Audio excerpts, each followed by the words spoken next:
Good afternoon. I'm Kimberly Edwards with cookingwithkimberly.com, and tonight we're going to make a roasted chicken. It's cold here, it's rainy and gross, it's springtime in Canada, and it's still cold. Poo! So we're going to make chicken this evening. And that's a nice thing to have a home-cooked meal, something warm and delicious.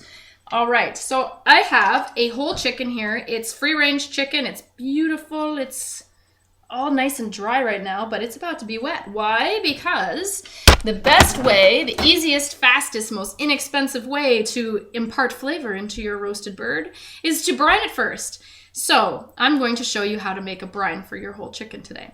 And now I do have a recipe on the site for turkey, but this is for chicken. It's not a holiday recipe. I know when I do turkey, it's usually on the holidays, and I don't want those holiday flavors. I just kind of want more basic, but I want it to be really tasty and whatever. So what I'm going to do, I have a great big soup pot. My favorite thing on the planet is soup, so here you go. Great big soup pot. And the thing that you're going to use is you're going to use sugar, you're going to use salt. That's the main thing that makes a brine a brine. For every 1 gallon of water, you want 1 cup of salt. I use kosher salt or sea salt or something like that. Today I had half and half. I didn't have enough kosher, so I just put the rest sea salt. And that's fine and dandy. It's salt, right? Whatever. In the pot, I'm using reverse osmosis water just because that's what I have at the house, and it doesn't have any gross stuff in it from your city nasty sewer. So here's the salt. I'm just dissolving it.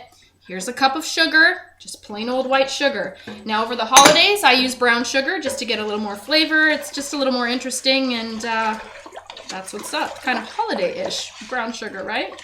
So you're gonna stir this till it's all dissolved. I have also 2 bay leaves, bam. I'm going to put some peppercorns in, about a tablespoon. I have 3 whole garlic cloves. Sorry, I have 4.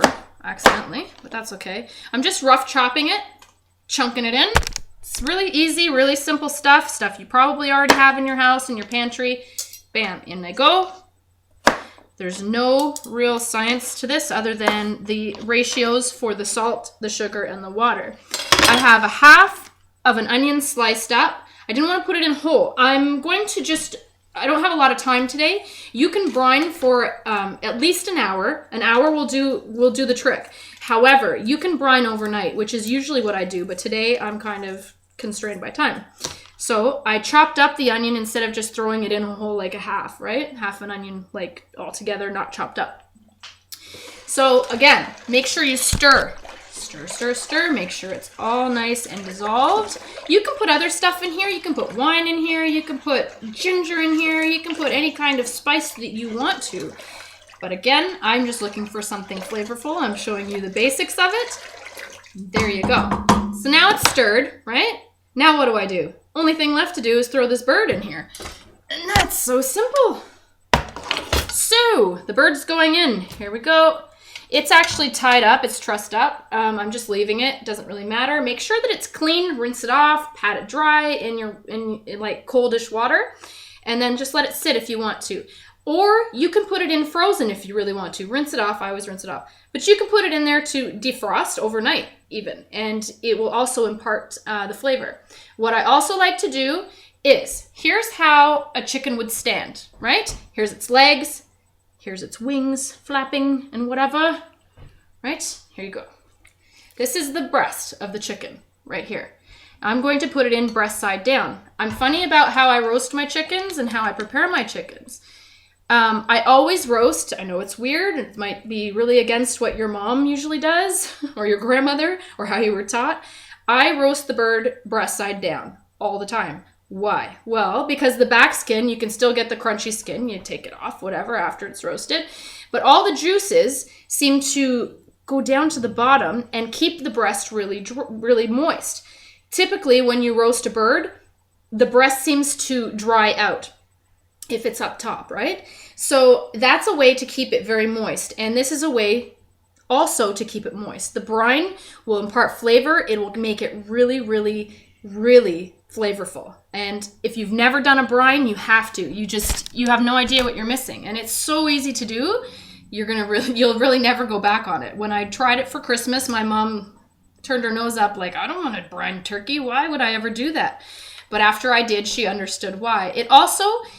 It provides you with when you're roasting it, the skin of the turkey or the bird or whatever you're roasting gets really nice and crunchy and golden brown. You'll see. You'll love it. Try it. Now today, what are we going to do with our chicken? Well, tonight, what we're going to do is we're going to stuff it with a fruit stuffing. My German grandmother on the farm, she used to make fruit stuffing, and my mom was just talking about it the other day. So instead of doing a traditional, like the bread stuffing like we always do, I'm going to do a fruit one. I'm going to use some prunes, some mangoes, some apples, some of the stuff I have around the house, some raisins, I have some goji berries even.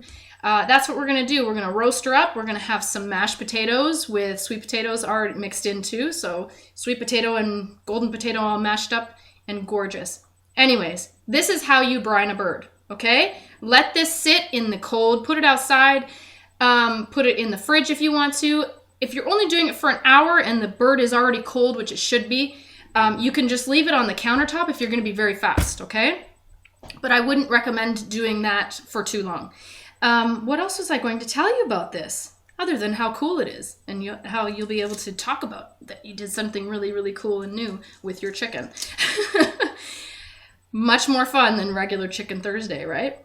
All right, guys. Well, make sure you tune into the YouTube channel, youtube.com/cookingwithkimberly.